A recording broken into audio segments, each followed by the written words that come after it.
Hello, and welcome to Sobercast, where we provide AA speaker meetings and workshops in podcast format.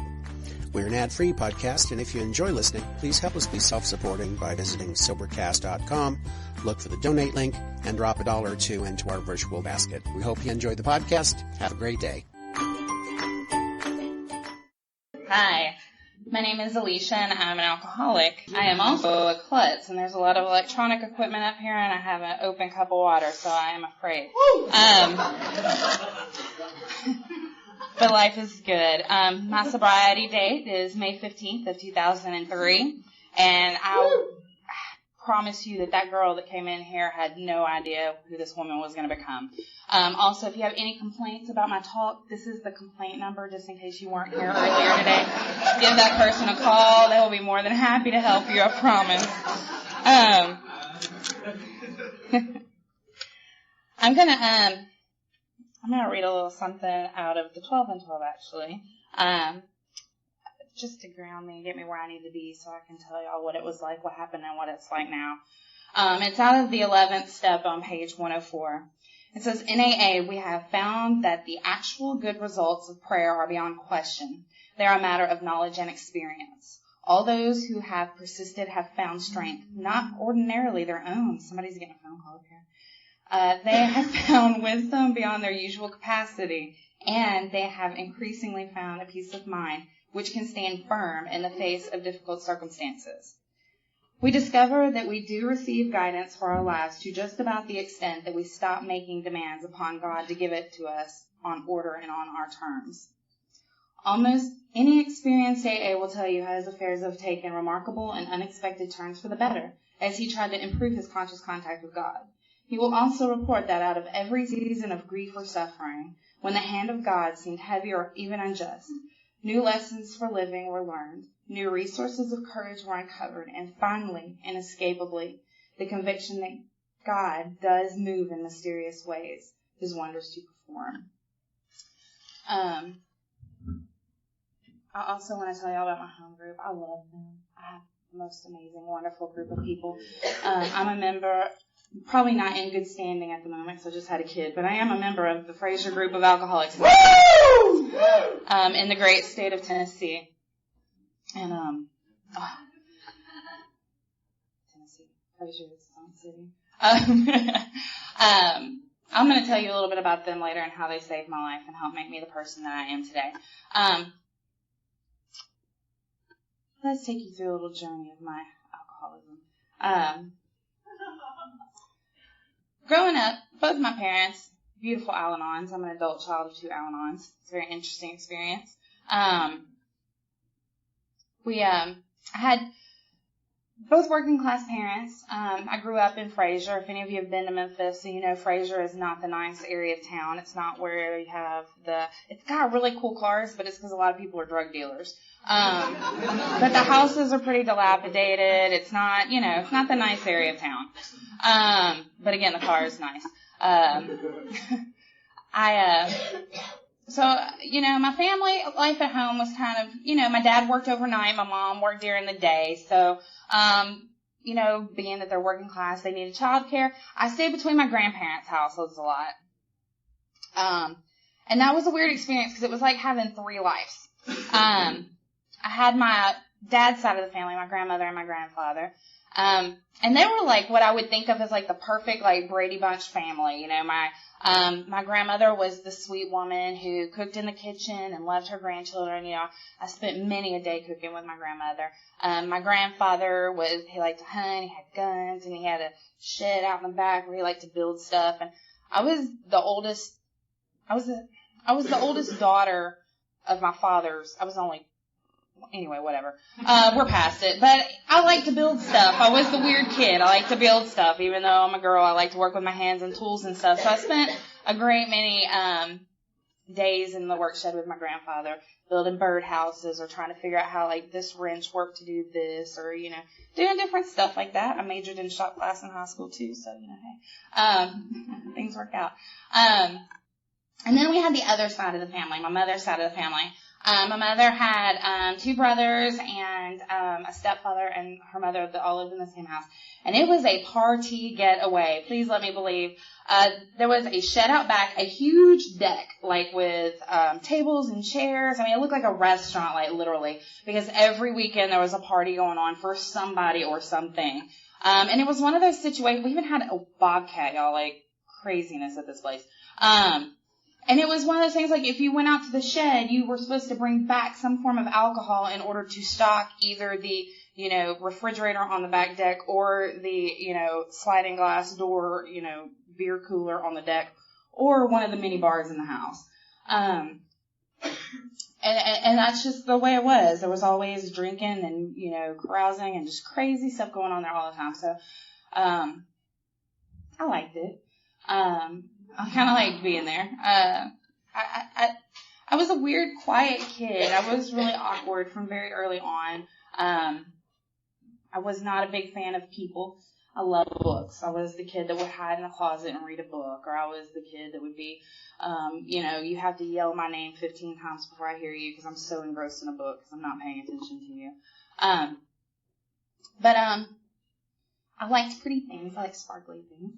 I was a kid, of course, and so I loved, very early on, the ritualism of alcohol, even before I knew what alcohol tasted like. I loved wine glasses. I loved rocks glasses.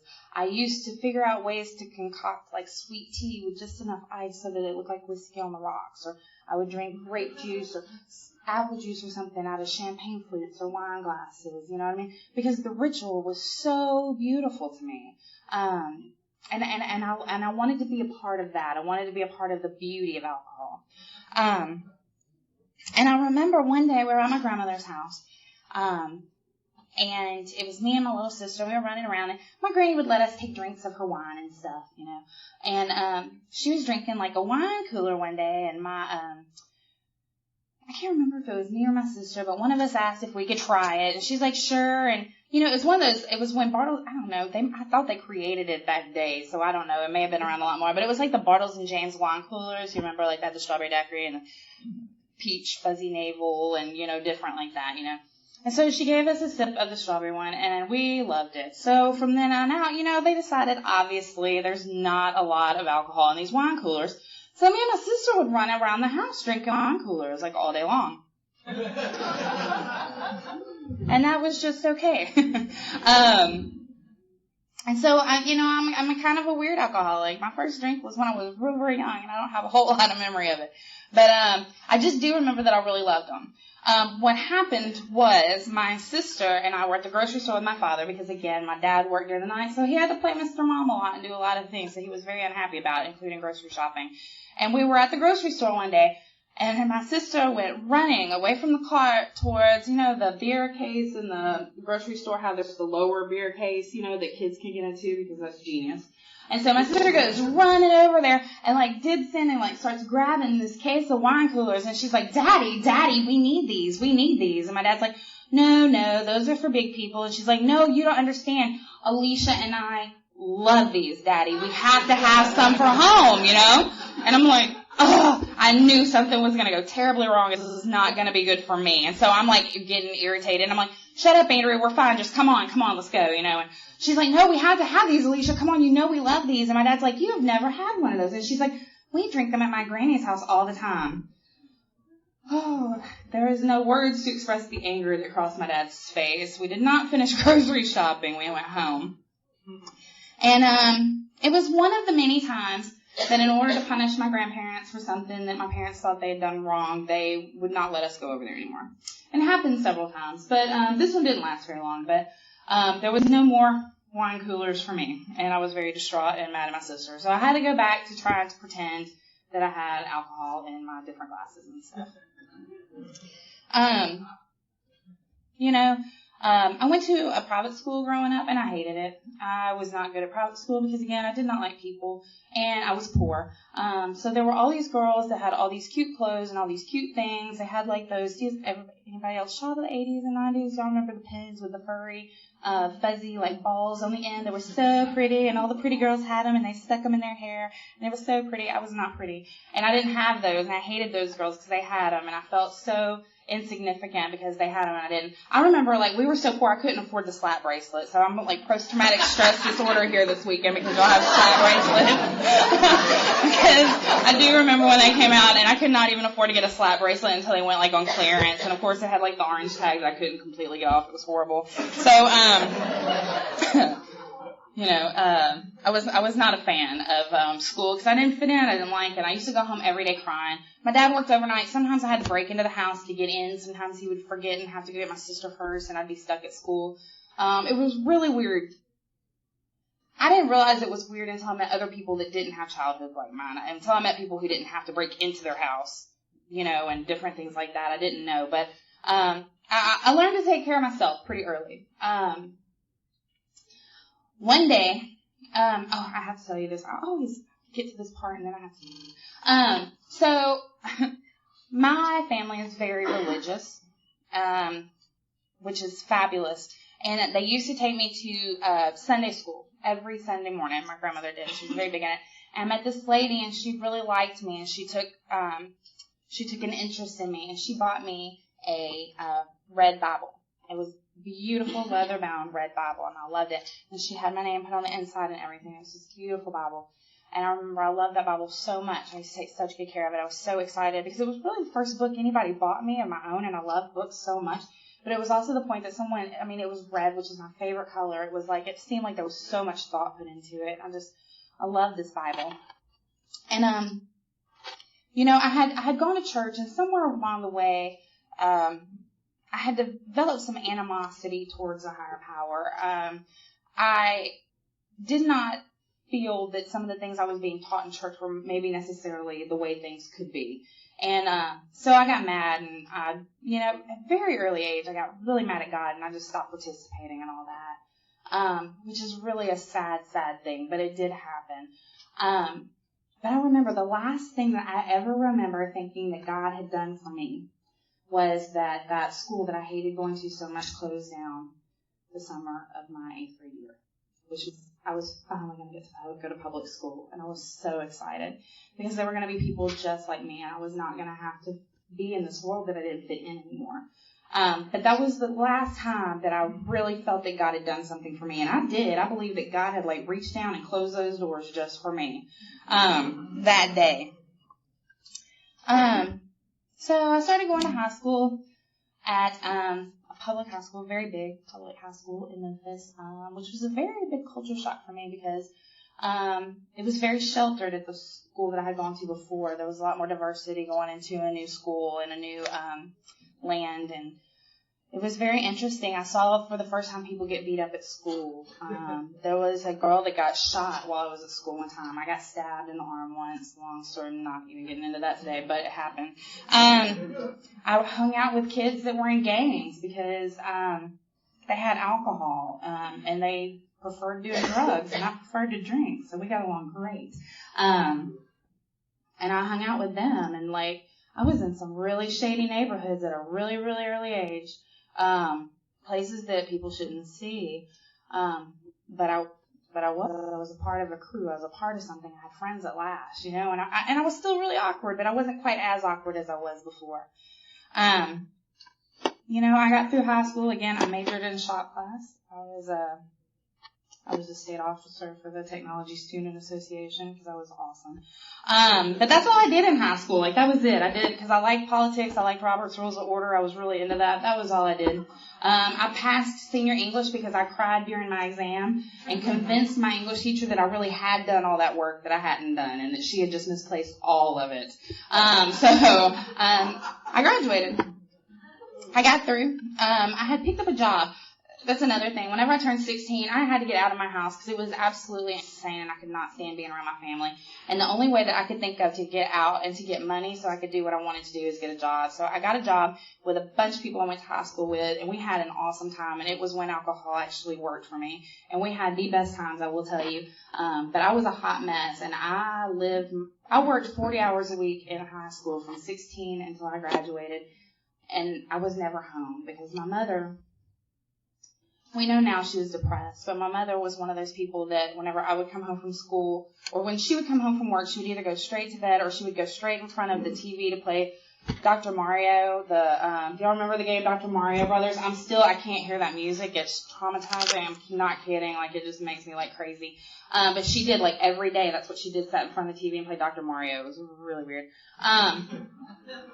But bless her heart, you know, that's what she did. That's what she had to do to cope. And I had to do what I had to do to cope. And I had to run away, which is horrible because I loved my sister a lot. And I really did love her. But I could not bring her along with me to where I was then. And I had raised her for a long time, y'all. I took care of her. My sister was my baby. I cooked, I cleaned, I did stuff around the house. You know, I was little Miss Mom, you know. And by the time that it got bad enough that I couldn't be there anymore, I had to actually look at her and be like, I'm out and I'm sorry. I cannot help you and I cannot bring you with me. So I graduated. I got a job in the restaurant industry because I wasn't making enough money at Super Kmart. And very quickly, because I'm one of those alcoholics that like to be the best at everything so that people pay attention to me, I very quickly got promoted, and I became a bartender, which is a fabulous job if you're a drinker. And I was one of those bartenders. I had every drink. I had memorized every book. You could not play with me. Like, I was there. I knew it all. You know, and it was fun. But life started getting really bad. We were entering, like, the black years. And I can't believe that I survived. And not just because of my alcoholism, but because life was so crazy. But somehow I managed to get through. During this time, my dad, when I was a lot younger, he had started going to these meetings on Sunday night and Monday night. Sunday night and Monday night were always his days off. And he started one of these meetings.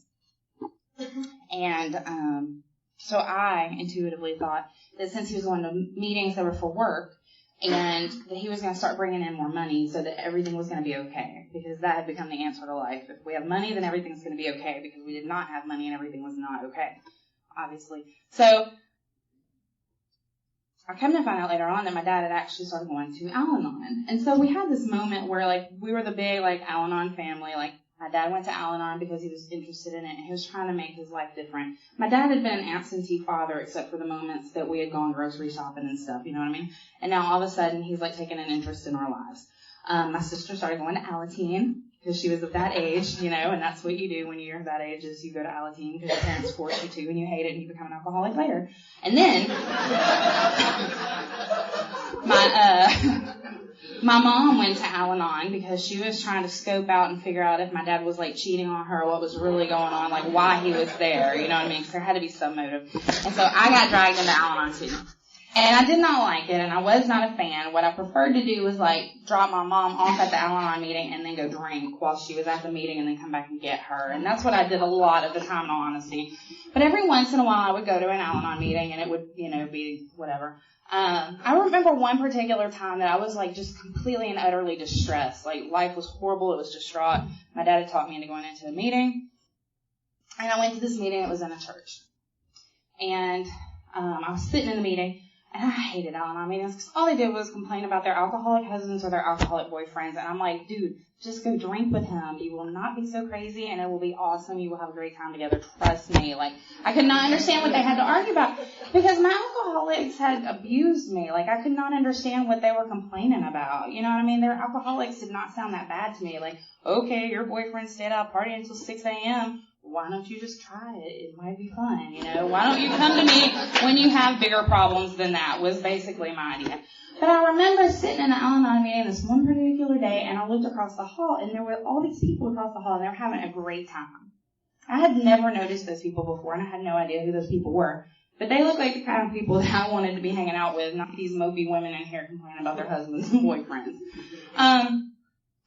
Anyway, I left. Life got crazy. My parents decided to get a divorce, and it destroyed me. Now, mind you, I hadn't had a family in a long time, but I was 18 years old, and 18 years old is not the time for your family to, like, all of a sudden break apart. So you're, like, standing there like, but I've always had a family. What do you mean we're, like, separating, you know? My grandmother got cancer. My grandmother was the only person that I ever thought that paid any attention to me throughout my life. And I was so disturbed. I did not know what was going to happen to her. My sister started getting sick and having to go in the hospital. My mom and I stopped talking for like over a year because, I don't know, it was just everything. I was still working. My alcoholism was growing stronger and stronger and stronger. I'm starting to black out, so I would wake up without, hey, how many people woke up with underwear and bras in their back pocket? That was me. I like to get naked whenever I'm drunk, apparently. It was probably the tequila, because I did like tequila. But that was one of the ways whenever I first got sober, in all honesty, that I knew that I had not come home drunk, because sometimes I would wake up and be afraid I had relapsed and not know, but I would be fully clothed, so I had know that I was okay. Anyway, things just got really crazy and complicated, and I couldn't breathe, and I fell in love with this little redheaded boy, and then he fell out of love with me, and he broke my heart, and things just kept cycling out of control, and I couldn't grab onto anything. Like, I had no ability to grasp anything that was going on in my life, and I had no idea why. And things got worse. My sister got sicker. My mama got less talkative. My dad started getting crazy. I had attempted to do things to myself that are not things that you should do to yourself, and things just got way out of control. And alcohol went from being fun to being a solution to my problems. And I don't know when, but it was somewhere in that black period that it became the answer. Because the thing is, whenever I drank, I was not one of those people that thought that alcohol made me like beautiful, long hair, curves, and that all the boys were going to love me, I was going to dance. Alcohol made me feel like I thought all of y'all felt all the time. Alcohol gave me the ability to exist in the world like I thought everybody else existed. I thought I was the one that was made differently, and if I had just been given the tools that everybody else had, I could have made it. But since I didn't have those, I had to drink, because that was the only answer I had. And one day I woke up and I was 23, and I was living with my mom. We had started talking again because I had to get away from my dad because he was concerned about my drinking. Jerk. So I went to live with my mom and my stepfather and my sister, and I hadn't done anything. I mean, I was working, I was making money, I was about as functional as you can get, but I was dying, and I hated breathing, and I don't even know how I was doing it at that point. And I woke up one day and I called. It was Sunday. Me and my dad, one of the things whenever I moved out, one of our deals was that we would meet every Sunday and have dinner. We'd meet at the Starbucks, and then we would go and have dinner somewhere, and that's what we did. And so I woke up one Sunday, and it was like 3 in the afternoon, and I was supposed to meet him at 4, and I was still really messed up. And I had done things the night before that was that pitiful and incomprehensible demoralization. Those things that I swore I would never, ever, ever, ever do. I did them, and I liked them, and I enjoyed them, and they were bad, and I did not want to do them anymore. And I knew at that point that something was going to be really, really bad, that I was not going to make it through this, right? So I call my dad, and I'm trying to figure out what to do, So I call my dad, and I'm like, hey, I'm going to come, and, let's have, dinner or whatever. And he's like, okay. And so I get in the car, still intoxicated, and I drive 20 minutes to go meet my dad. Genius. And I'm hysterically crying, y'all. I'm crying those tears of an alcoholic, when you're broken and you can't get up anymore, and you don't have that cool button to call the people to help you, like you're just distressed and broken, and there's nothing that anybody can do to help you. And I did. I was like suffocating. I was crying so hard I could not breathe, and I was trying to get to my dad because I don't know, it just seemed like the right thing to do. So whenever I got in the parking lot, obviously I cleaned myself up so I would look okay, and went in to meet my dad. And we had coffee for a minute, and then we went to go have dinner. And for some reason that day he wanted me to ride with him, and that wasn't usually how we did it. We usually took separate cars. So I jumped in his truck, and we went to the Pig and Whistle Barbecue, Bartlett, Tennessee, and sat down to have dinner. And we sat there, and the waitress took our orders, and she brought us drinks. And I started crying, and I couldn't stop. And it was, I couldn't stop.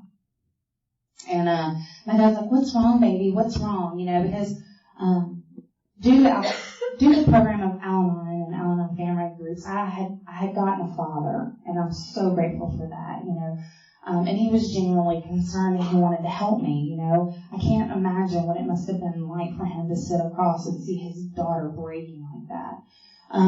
But he's like, what can we do, baby? What do you need? And I said, I need to not be like this anymore. He's like, well, what do you need? What do you need to do? Do you need to go to therapy? Because if you need to go to therapy, I'll pay for it. Like, come on, we'll get you in therapy. It's all going to be fine. I was like, I don't need to go to therapy, Dad. And he's like, well, what do you need? You want to go to Al-Anon? I'll call Kathy. I don't even have to go with you. We'll take you to an Al-Anon meeting. There are people there that can help you. Maybe if you get a sponsor this time, I'm like, I don't need to go to Al-Anon, Dad. And he's like, well, where is it that you need to go, Alisha? And I was like, I need to go to that other place. And he's like, what other place? I was like, the other place where people go that are like me. That's where I need to go. And he's like, Alisha, where is that place? You need to go to therapy? Do you need to go to Al-Anon? Like, what is it? Where do you need to go? And I wanted him to say it so bad. I wanted him to know where I needed to go. And I needed him to say it, but he wouldn't. He would not say it for me. And I looked at him and I said, Dad, I need to go to an Alcoholics Anonymous meeting. And he jumped up and yelled, check, please. And the waitress came over and he was like, forget the food, we don't need boxes, just here's my credit card, we gotta go. So he starts on his phone like calling people, and I'm like distraught, and I'm like, I just messed up. This is not good. And I knew it. So anyway, he gets me in the car and we're driving, and I'm still crying because I'm still breaking, and now I'm really confused as to what's going to happen in my life. And he's like, come on, baby, we need to find you an AA meeting. We need to find somebody that can help you. If I can just find you an alcoholic, everything's going to be okay. We have to find you an alcoholic. And I'm like, okay.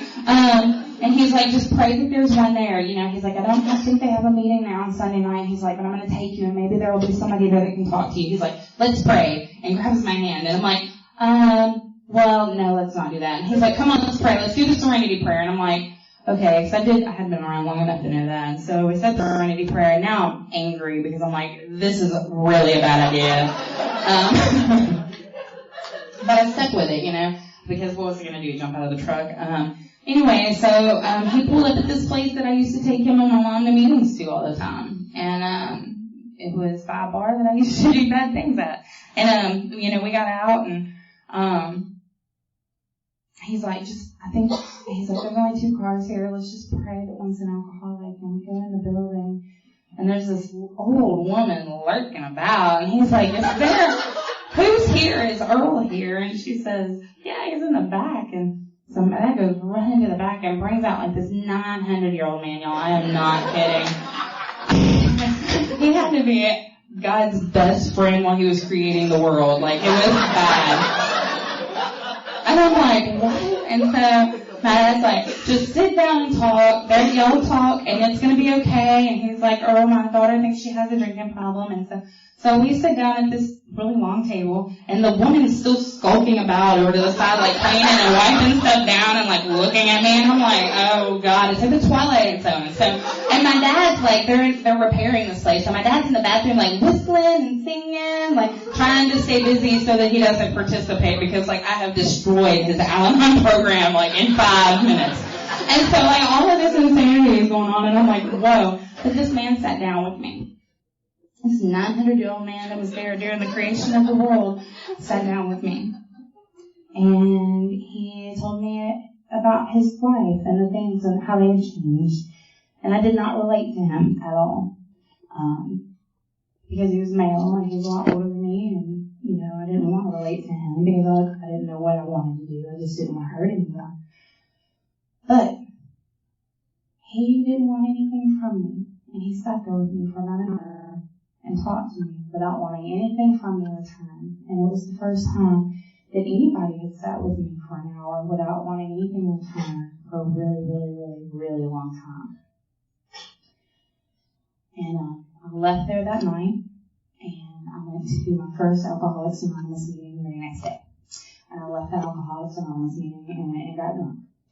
And I went to another Alcoholics Anonymous meeting. Actually, I called my dad after that, and I was like, I can never go back to AA. And he's like, what have you done? And I was like, they're never going to let me go back. It's horrible. And he's like, well, did you go to a meeting? I'm like, yeah. And he's like, well, did you get a sponsor? And I was like, well, no, they didn't mention that. They just, they just talked to me about how, painful everything is or whatever. And he's like, didn't anybody tell you to keep coming back? And I'm like, yeah. And he's like, that's what they meant. And I was like, oh, I just thought it was like if you stayed sober, you get to be in the club. And he's like, no. So, because we speak a different language in AA, kids coming in off the streets, they don't know what keep coming back means. I didn't. And I thought I was pretty smart. So I go to a meeting, and then I got drunk, and I go to another meeting, I get drunk, and I got the little book that tells you where the meetings are, and I'm going and trying all these different meetings, and there's always old men, and there's always smoke, and there's always coffee. And I was cool with the smoke. I wasn't a big fan of coffee at the time. And old men, whatever. But I kept leaving and getting drunk, I kept leaving and getting drunk. But I remembered one night in the midst of a drink, I was sitting at the end of the bar, and I was hurting real bad. And I was remembering when I was in Al-Anon, I had gone to a meeting, and there were a bunch of people there, and it was the funnest Al-Anon meeting I'd ever been to. And it was a place called We Aren't Alone Lot, and I wonder if they had an AA meeting. So there's a lot of big groups that, had both. So the next day I went to that meeting, and I got a sponsor because there was this really cute redheaded lady. I'm in a different place right now. I usually have red hair. I've decided to do brown for a while. My hair is usually red. I've paid a great deal of money all of my life to have red hair. Anyway, so during this meeting, sitting there broken, and somebody had told me, find a sponsor and find someone you want, what they have, or you can relate to. And there was this cute little old woman there with red hair. So obviously, I could relate to her. And I go up to her after the meeting, and I can only imagine the hot mess I looked like, because she kind of looked taken aback by me. And I was like, hi, and she's like, hi, and I was like, can I get your phone number? And, in case you don't know, in newcomer words, that means I'm really broken and I don't know what to do. Can you please save me? Because I don't know where to go from here. And I guess she didn't understand or know how to translate, so she's like, yeah, and here, you can get this lady over here's number 2, and pointed at this chick who'd been crying during the whole meeting. And I looked. Because what she had told me was that I don't want to be your sponsor, you need to go talk to that chick over there that's crying. And so I looked at this chick and sized her up, and since she was crying, I decided that absolutely she needed to be my sponsor, because I was going to be able to manipulate her and do whatever I wanted to. So, anyway, I get this chick's number, and she's like, hey, let's go and get some coffee and let's talk. And so I'm like, okay. And she brings this 14-year-old kid with her. And so we go, and she's over talking to somebody at the coffee shop, and me and this 14-year-old kid, I'm the ripe old age of 23, and he's 14, and he's got 2 years sober, and he's like, oh my God, this is going to be so much fun, we're going to have the best time ever. He's like, you're going to get sober, we're going to be friends, and it's going to be awesome, and this is going to be the best ever, you're going to have such a great life. And I'm like, oh my God, you're 14, you don't know about me, And I was grossly offended. But anyway, the lady came back over, and we talked for a minute, and we agreed that she was going to be my sponsor. And the next night after leaving work, I stopped at a gas station to get gas, and I got back in the car, and there was a 6-pack of beer there, and I have no idea where it came from, literally to this day. 6-pack of beer sitting there. And so I had an option. I could either drink the beer or go to my sponsor's house. But I had not worked any of the steps in Alcoholics Anonymous. I had not even opened the big book of Alcoholics Anonymous. In fact, I think I still called it the blue book at the time, because I really wasn't sure what I called it. And I thought you could buy it at Barnes & Noble, but I wasn't sure. And I drank the beer. And I woke up the next morning. And I didn't wake up the next morning and look at the sun and say, oh, I'm going to go to rehab today. It's a beautiful day. I jumped out of bed and goes, holy shit, I have to be at work in 10 minutes. What am I going to do? So I called my mom and I was like, I got to go to rehab because I didn't want to lose my job. And she's like, what do you mean? And so they called my insurance. She came and got me. And they took me not to rehab, to the mental asylum. That's always good. And this guy's getting beside me, and he's like, do you mind if your mom sits in here with us? And I'm like, no. And then he starts asking me all these personal questions that I was not going to answer in front of my mother, because she did not need to know this stuff about me. So I lied all the way through it. And then he's like, okay, I just need you to sign this piece of paper, and you're going to be here for like 3 days. And I'm like, okay. And 3 months later, I finally saw the light of day. It was ugly. I was there forever. And it was different levels. Like, please don't mistake me. I did finally end up in the rehab portion, but they had to shake a lot of demons out of this one before I could even get to the point where we could look at my alcoholism. So I was broken, y'all, and I had done a good job of breaking myself for a long, long time.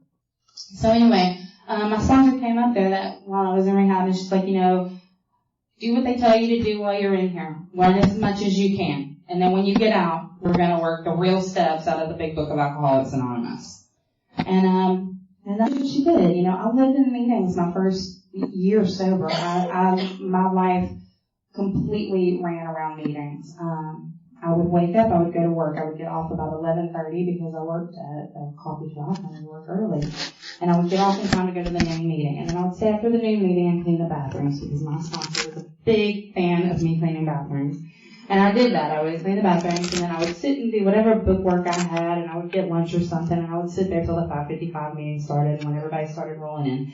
And I would stay there until my sponsor got there, and we would go to that meeting. And then afterwards, she would decide, because it was sponsor pick it afterwards, and we would go to an 8 o'clock meeting. And then from the 8 o'clock meeting, if there was not a 10 o'clock meeting that she thought I could get some recovery at, she would allow me to go home. And that's how I lived for a long time in Alcoholics Anonymous. And, you know, she got me in the big book, and she showed me what an alcoholic was, you know. When we started this book, she made me start at the prefaces. She said, you start at the front page. You need to learn about what Alcoholics Anonymous is. There's history in this, you know. You need to know why you're doing it. You need to know what an alcoholic is. I've sat in meetings and listened to you introduce yourself as an alcoholic. What is an alcoholic? And it's like, it means I drink too much? And she's like, that's not what an alcoholic is. There are lots of people that drink too much. Let's get in the book. And she did, and we got in the book, and we read the doctor's opinion, and I found out that I had a allergy. I have a physical craving, which means once I take alcohol into my body, I cannot stop. I'm completely incapable of it. It doesn't have anything to do with any outside circumstances or anything else. I can be happy, I can be sad, I can be like, whatever. What it means is if I put one drop of alcohol into this body right here, I'm never going to stop until I end up passed out, throwing up, wherever. Once I cannot physically get to it anymore, that's when I will stop. And then we read Bill's story, and I read about the unmanageability of alcoholism. You know, I'm so grateful for Scott last night talking about, you know, how the circumstances and our consequences are not the reason why we're alcoholics. You know, what I had to learn was that my circumstances were the result of actions that I had taken while drinking. But my inability to live life on my terms, that was the unmanageability. And I had to learn that I had this mental obsession that meant whenever I was not drinking, I was trying to figure out who I had to con to get to drink, and when I had to con them, and how I had to con them, or what I had to do, how many checks I can float. Can I pay my tab on Thursday when my check comes in at 6 o'clock in the morning and have no money to pay my car note, and who's going to do it? Those are the things that I had to figure out. I spent a lot of time thinking about how I was going to get this taken care of so I could get what I needed to get so that I could breathe. Just so that I could breathe. We were past the point of being able to live by now. And so, but I learned what an alcoholic was, and I learned that my circumstances were just an after effect, that the bigger problem was me, and that I didn't know how to live, and that I believed these bad things about myself. And then we got into Step 2. And Step 2 was really hard for me because one of the first things I told my sponsor was that I was an atheist and I was not interested in her God stuff and to leave me alone about that, and we could do everything else but that. And she's like, okay, whatever. So anyway, by the time we did finally get to that, I was so scared because I had believed in God at one point, you know, and I had gotten really angry at him, and I had said some really ugly things about God in my little time about. And so I didn't really think that he wanted to have anything to do with me. But I got home one night and I found that red Bible that I had talked about earlier. And it was in a box in the very back of my closet because, you know, when you're getting sober at first, you have nothing better to do than clean out your closets and find everything. And I did. I was cleaning out a closet and I found this old red Bible and I opened it up. And there was, on the front few pages, there was like, again, I'm talking about the 80s and 90s. It was like, I heart God and I heart Jesus and, you know, all this stuff. And it reaffirmed to me that at one point I had a relationship with a higher power. At one point that I had cared. At one point I had loved. But pomp and calamity had taken over and I had become blinded and not been able to see that relationship for what it was anymore. And so it opened me up a little bit, and I became a little willing. And then I was worried about getting it right. So I was a weird kid in AA. I traveled with a backpack, which most, you know, a lot of, you know, kids do. But I had my little backpack, and it had my big book, my 12 and 12, my notebook, my book that I was drawing and doing calligraphy in. I had a Kabbalah, Bhagavad Gita, Quran, mala beads, a dreidel. I had a thumb rosary. that I would do my third step prayer with, and because I wanted to make sure my bases were covered, y'all. I was going to get the right God at the right time, and I wanted to make sure that I had all of it. I wanted to know that I had the right God, because I did not want to do this anymore. Like, I was done, So I was looking for God in all the wrong places, literally. And, but I was searching, and I would have these like weird little atheist moments. I remember I was out having a burger with my dad one day, because I was poor and he felt bad. So he bought me lunch and we were sitting there and I'm reading, an article in the newspaper because I'm one of those people that do that. And it's talking about like all these horrible things that are going on over in a country in Africa about these, kids that are getting, sold into sex slavery and all this stuff. And it like broke my heart. And I'm just sitting there and I was like, how could God ever let anything like this happen? I swear, the colors in the world changed. Because I had started to believe in something enough that there was actually color coming back into my world. But just that brief moment of questioning, and all of a sudden it was monochromatic again. And it scared me. It scared me more than anything. And I didn't know what to do. And I seriously prayed about it, and thought about it, and considered it. And what I ended up deciding was I would rather live in a technicolor dream world with a God that, maybe I don't understand everything than live in this ugly monochromatic world that has nothing for me anymore. And so again, I kept trudging along, and I kept seeking God and kept reading these books and looking for, how I can make a higher power that worked for me. And then I was in a meeting one night, and this girl that I hated because she looked like one of the girls that had the fluffy pins in the private school I went to that had money. And she was sharing during a 10-10 candlelight meeting, and it was on God, which I was already in a bad place because of that. And she was sharing, and she said, she said it's not necessarily the point that, here, I'll put it this way. She said, if we were all laying on the ground, if we're all laying on a field, and we're looking at the sky, and there's clouds in the sky, she said, I may look at the cloud and see a turtle. You may look at the cloud and see a choo-choo train. You may look at the cloud and see, whatever it is you see. It's not the point of what we see in the clouds that matters. It's that we take the time to look. And at that moment, I developed a relationship with a higher power. Because it became less and less and less about looking what was the right answer, but just to keep searching. And I did some inventory in my second step because I was so angry at God, and I had a lot of stuff that I had to look at. My sponsor was hateful, and she made me start inventories at step 2 to look at why I was so judgmental, why I was self-righteous, what were the things that were blocking me from the sunlight of the Spirit, And so finally I took those papers and I'm like, all right, I'm ready to go over this. I think I'm there. And I told her, I was like, I'm just going to, see what I see on a day-to-day basis and move from there. And she was happy with that. We moved to step 3. Step 3 is tricky because it asks you more than once if you're ready for it. You know what I mean? Like, you don't just jump in there and do it and woohoo. It's like, okay, thinking we may be ready at step 3, and then are you ready? And then, okay, here's the prayer, let's do it. And so, she's like, go home and read this, make sure you've got it, and we're going to pray it. And, whenever I took my step 3 on my knees in her bathroom, because we could smoke in there, I don't know why, but I did, it was in the bathroom by the toilet, on my knees, I took my third step prayer, and I made a commitment. It was a commitment. I made a commitment to a higher power, and I didn't know what the commitment was going to look like, and I didn't know how it was going to work out, and I didn't know any of those things. But at that point, it was basically me saying, I'm in. I want you to take me. Let's do this together, and let's show these people what you can do. Let's do it. And then I did not do my 4th step immediately, because I started working on it, and then it got stolen with a backpack, and of course I decided it was going to show up on some internet site or something, and everybody was going to know all this horrible stuff about me, and then I started it again, and my sisters found it, and I just decided that, you know what? The object of the book is to find a power greater than yourself. It says it 3 times.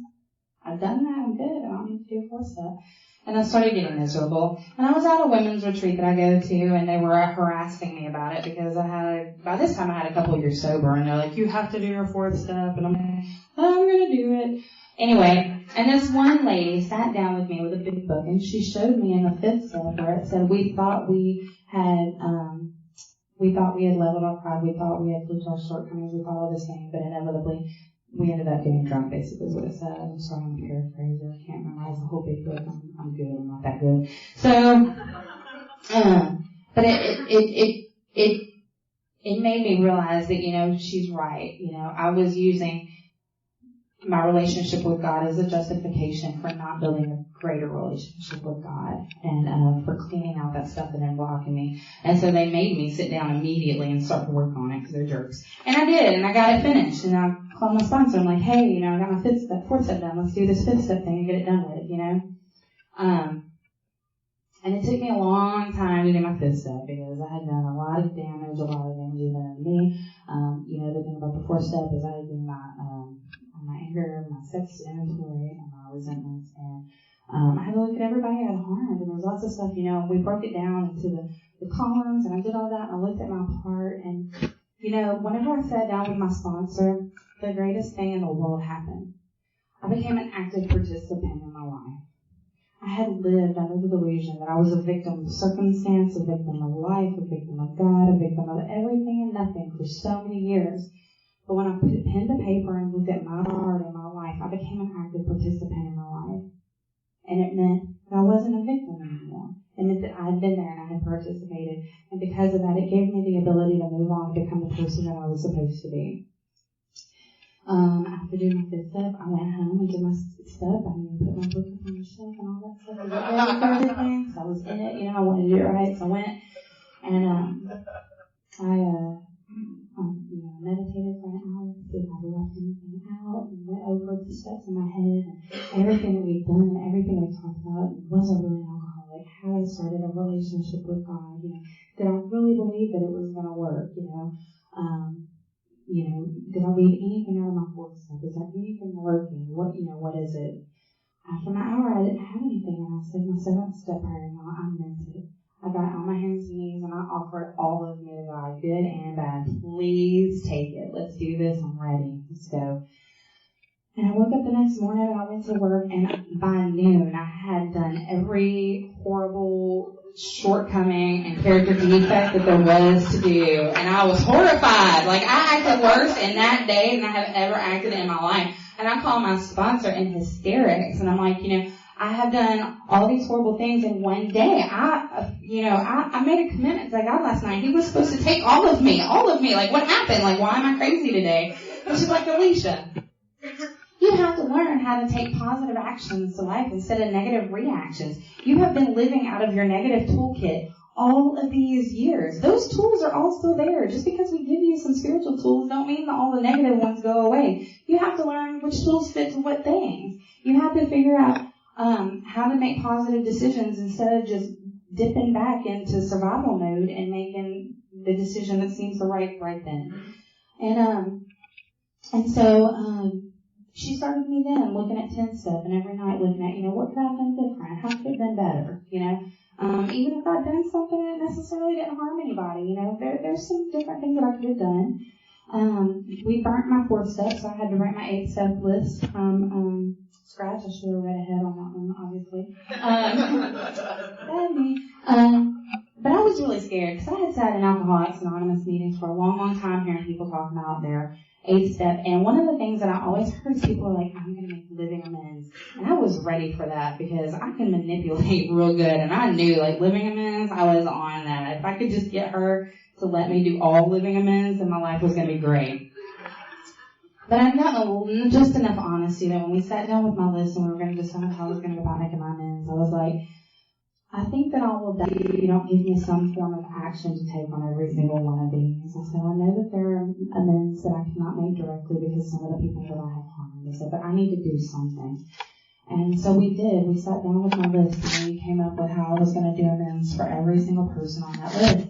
And for the people that I couldn't do things for directly, there were going to be other things I could do, like getting involved in different forms of community events and doing different service works and things like that outside of the ranks of Alcoholics Anonymous, One thing that my amends and my 4th step showed is that I've been a tornado. And one thing about tornadoes is tornadoes just don't affect the people they come in direct contact with, you know? They affect all the people in the surrounding area and the people that know those people and the people that might have been in the car that ran around that person that day, you know?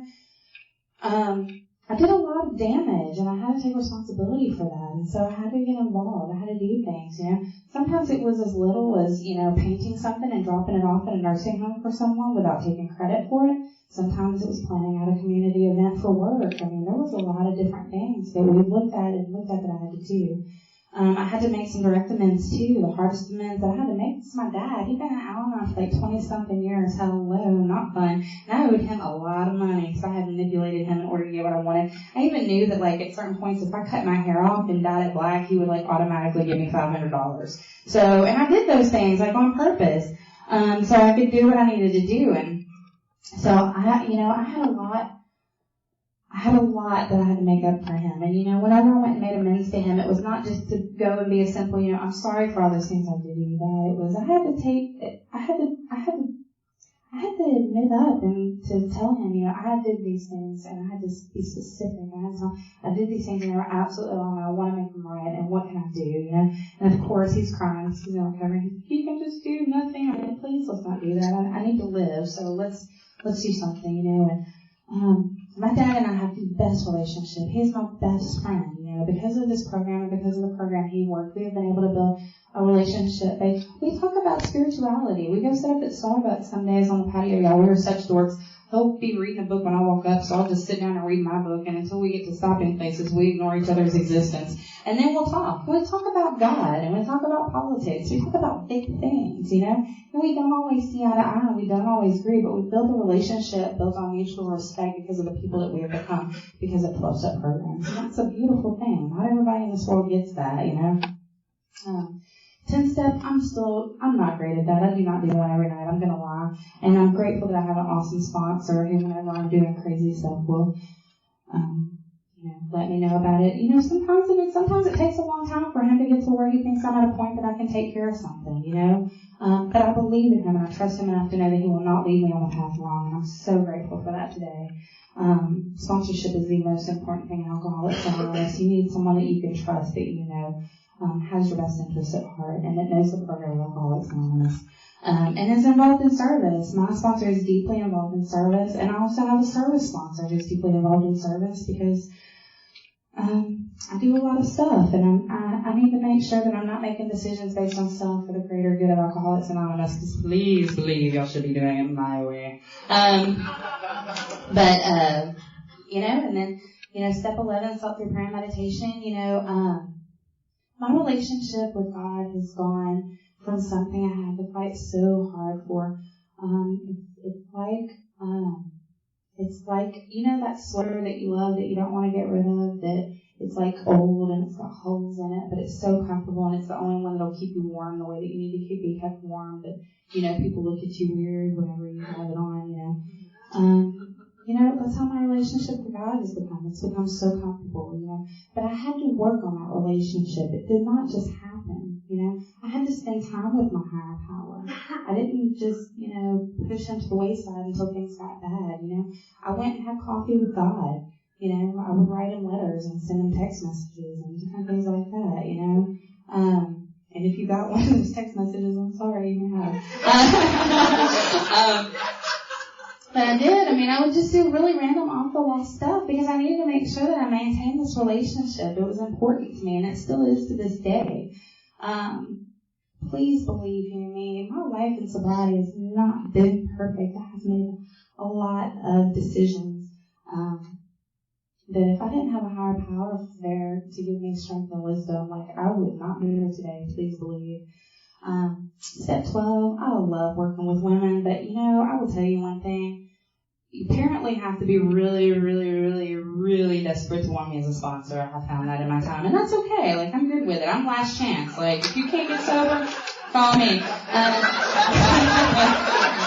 I'm not for the faint of heart. Like, you gotta want it. I'm not kidding. And that's okay. Like, I'm really okay with that. I get people that, like, have 10 years sober and they're coming up, they're like, I'm gonna die. Please help me. I'm like, okay. I actually had a girl that, she had, what do they call it? I can't remember, but it's multiple personality disorders, and sometimes I would have to do step work and one of her other personalities would show up.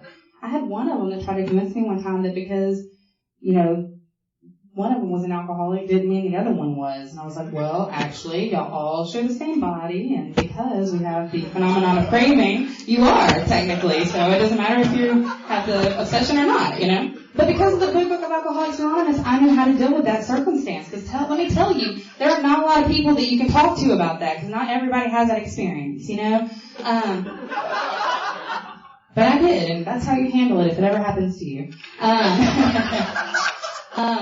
You know, but, you know, I've done a great many things in Alcoholics Anonymous. I got involved with young people. I hated young people. I did not want to get involved with y'all. My sponsor made me do it because I was smart with a girl when she invited me to a ALCYPAA host committee meeting, and they made me the hospitality chairperson, and my first YPAA was ALCYPAA, my first year sober, and I fell in love. And my next YPAA was the Tiki Bar in Jackson, and I took a bid. I'd never been to a Tiki Bar in my life, and I went with a bid.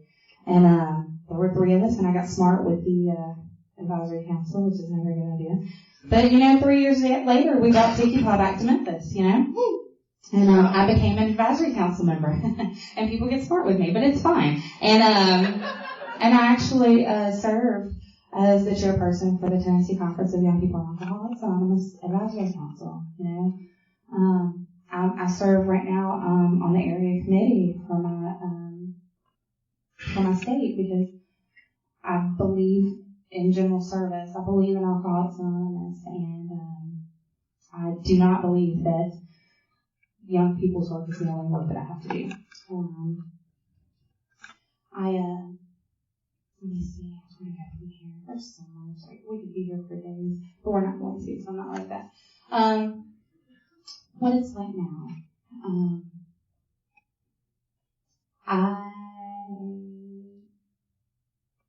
I moved up in my company and I got a really good job, making really good money. I was a manager for a coffee company and I loved it. Loved my job.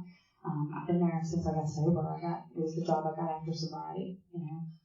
I built this life for myself in my recovery that I decided was the life that I needed for me.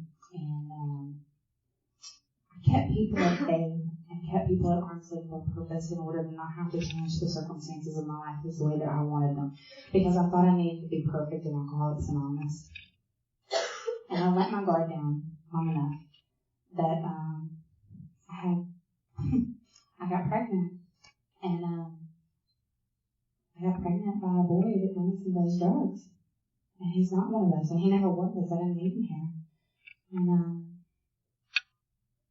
I had to call my sponsor.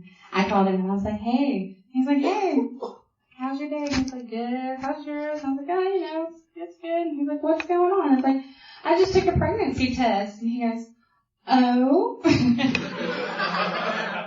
I said, and it's positive. And he said, well, that's big news. And I didn't know what I was going to do, you know. I didn't know what I was going to do in Alcoholics Anonymous, you know. But I'm very grateful because he didn't ask me what I was going to do.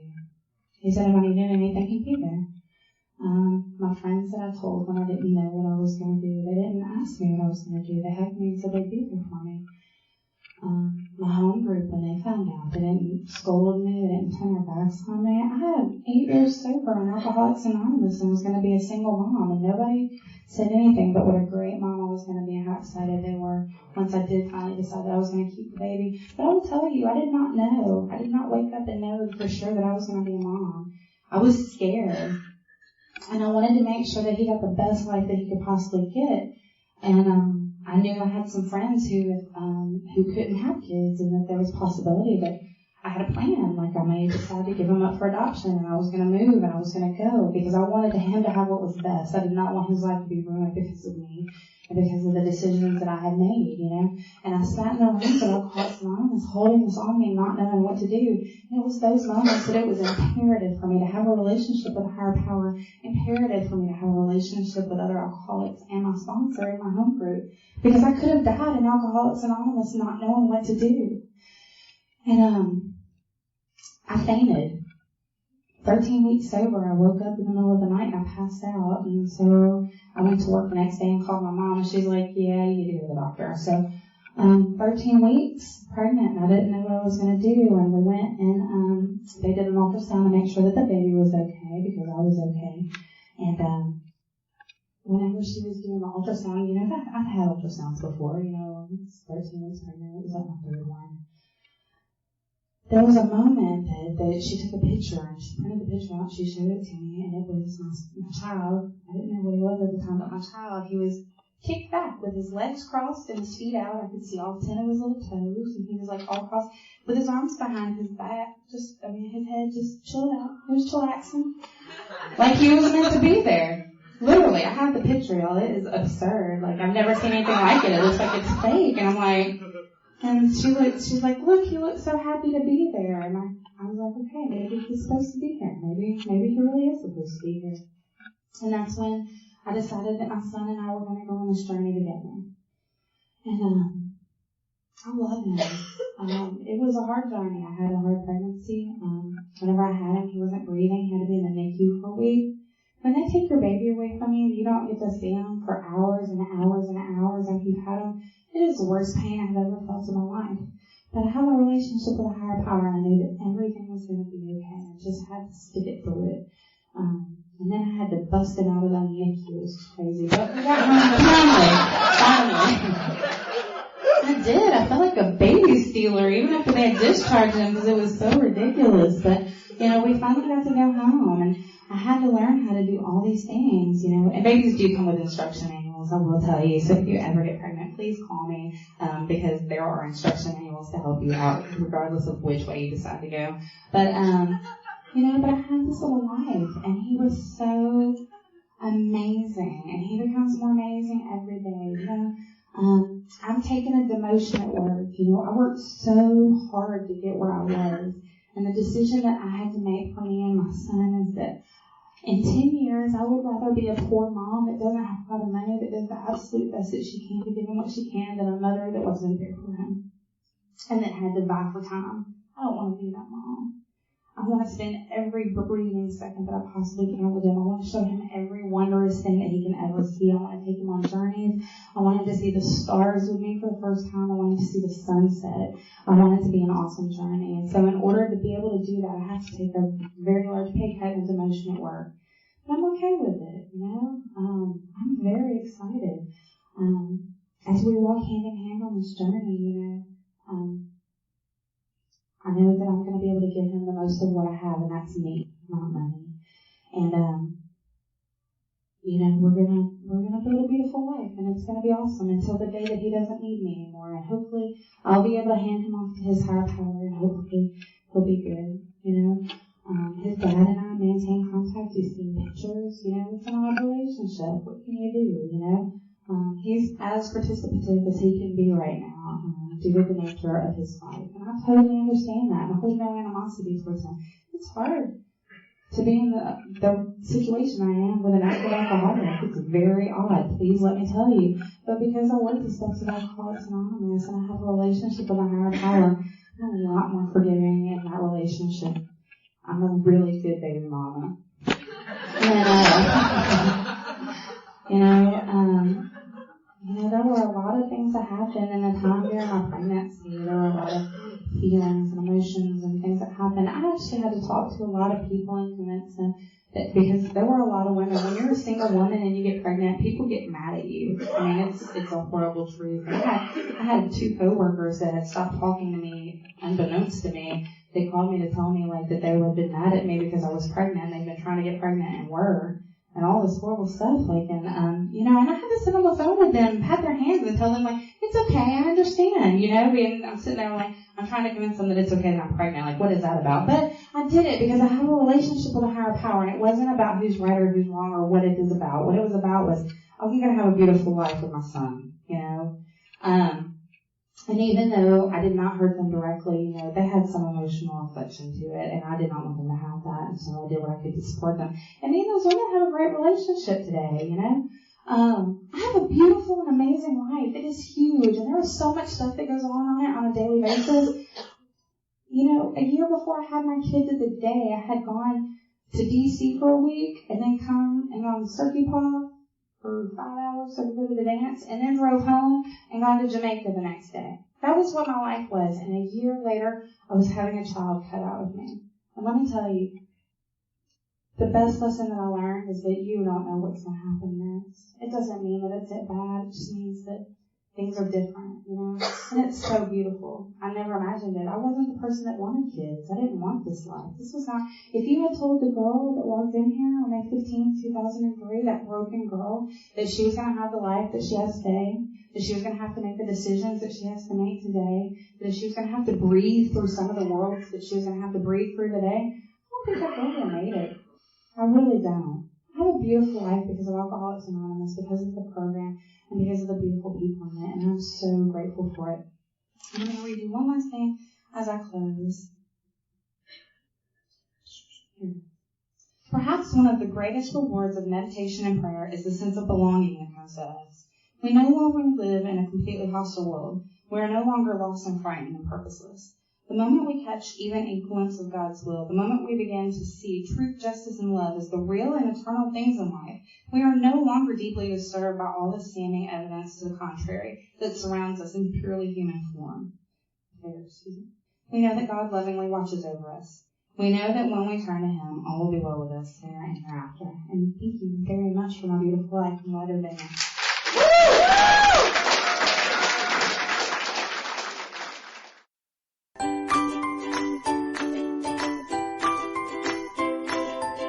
Thanks for listening. I hope you enjoyed the podcast. Sobercast is ad-free, and we'd like your help in order to keep it that way.